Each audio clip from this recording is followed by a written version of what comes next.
Εγώ θεωρώ ότι η ζωή είναι δώρο. Σίγουρα, αν είχα να αντιμετωπίσω μία αρρώστια βαριάς μορφής και έφτανα σε ένα σημείο που να είμαι βάρος, θα ήθελα να μου χορηγηθεί κάποιο φάρμακο, να αυτοκτονήσω.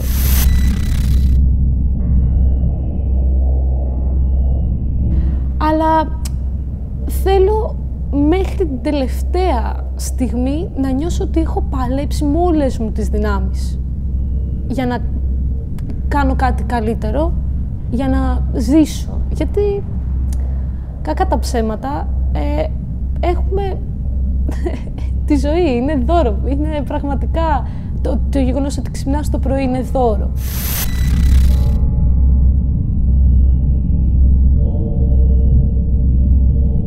Το 2008 νιώθουμε στην οικογένεια το αίσθημα της απώλειας πολύ έντονα. Ένα αγαπημένο μας πρόσωπο πεθαίνει από καρκίνο, βασανίζεται και πεθαίνει από καρκίνο. Την ίδια περίοδο, στο φιλικό μου περιβάλλον, ένα άτομο αποφασίζει να δώσει τέλος στη ζωή του.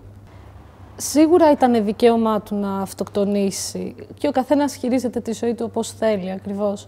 Απλά όταν βλέπεις έναν άνθρωπο να προσπαθεί, να παλεύει, να θέλει με όλη τη δύναμη να ζήσει και έναν άλλο να έχει τη ζωή και την υγεία του, λες ότι και ο ένας να πεθαίνει από αρρώστια και ο άλλος να αποφασίσει απλά να αυτοκτονήσει, λες ότι εντάξει, γιατί, ξέρω.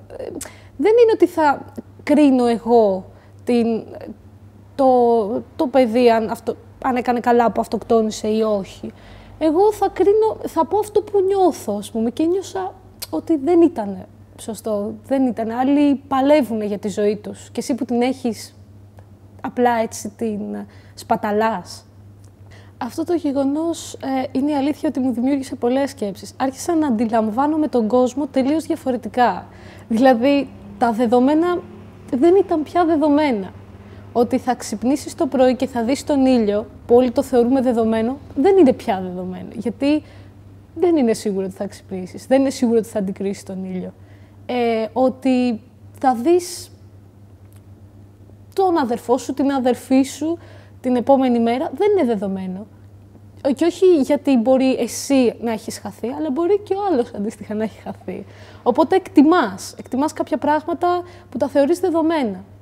Και είναι πολύ σημαντικό αυτό. Είναι, θεωρώ, το μεγαλύτερο μάθημα που έχω πάρει μέχρι στιγμής στη ζωή μου. Να μην έχω κάτι δεδομένο. Τίποτα δεν είναι σίγουρο.